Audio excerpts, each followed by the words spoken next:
Hello and welcome. Today, we're tackling something really important, something that's all about family. We're diving into Australia Subclass 102 adoption visa. So if you're thinking about bringing your adopted child home to start a new life here, this is for you. So if that sounds like you, then yep, you're in exactly the right spot. Look, we know this process can feel a bit overwhelming, right? There's a lot to it. But our whole goal today is just to cut through the noise and give you the clear, essential info you need to get your head around the journey ahead, and we're getting it all straight from the official sources. Okay, let's dive right in. First things first, what is this visa, really? Who is it for? Getting this part down is absolutely the most critical first step. You know, at its heart, the idea is actually pretty simple. The Subclass 102 visa has one very specific job. It allows a child who is adopted outside of Australia to come here and live permanently with their adoptive parent. You can really think of it as the official bridge, the thing that finally brings your family together for good right here in Australia.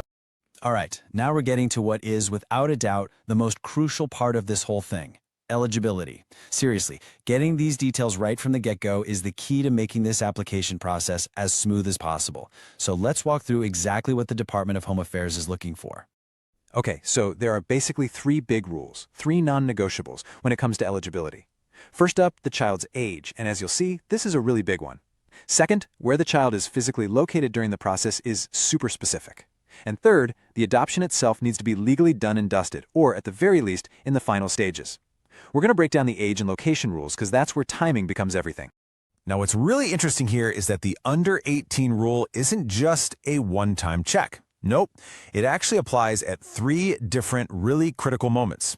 The child has to be under 18 when the adoption becomes legal. They have to be under 18 when you actually apply for the visa, and, this is the big one, they still have to be under 18 when the department makes its final decision.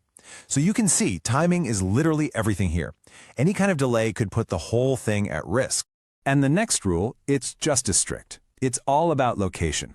The child has to be physically outside of Australia for two major milestones. First, when you submit the application, and second, when the visa decision is actually made. That's a huge logistical point you've got to bake into all your planning. Okay, so you've navigated the process. What happens next? What does the future actually look like once that visa is granted? Well, this is the good part. This is what it's all about: your child's brand new life here in Australia. And let's be super clear, this is not a temporary visa. It's permanent. That means your child can live in Australia indefinitely, forever. They get full rights to work and study, just like any other permanent resident. They can enroll in Medicare, our public health system. Down the road, they can even sponsor relatives to come for a visit. Plus, they might get access to free English classes, and eventually, when the time is right, they can apply for Australian citizenship. It's really the whole shebang, a complete package of opportunities. All right, let's switch gears a bit and talk about the practical stuff, the key facts and figures you'll need for your planning. So, this table really breaks it down nicely. As we said, the stay is permanent. Now, the cost, it starts from around 3,235 Australian dollars. But remember, that's a from price, a starting point. As for how long it all takes, the department has an online guide tool. But a quick heads up on that. It's a guide. It gives you an idea based on other applications, but it's not a hard and fast guarantee for your case. Oh, and one more quick but important note. The government's website mentions that some of the visa concessions from the COVID-19 pandemic might still be in play. So it's always a good idea to check the official Home Affairs website for the absolute latest info before you lodge anything. And we'll leave you with this piece of advice, and this comes straight from the Department of Home Affairs itself.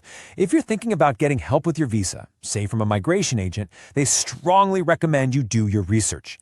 Read up on who can legally and properly help you. It's a really vital step to protect yourself and your family. So, there you have it. That's the Subclass 102 adoption visa in a nutshell. It's definitely a journey, and yes, the requirements are strict, but the end goal, bringing your family together for good in Australia. We've laid out the map for you. The only question left is the one only you can answer. Is this the right path for your family's future? Thanks so much for joining us.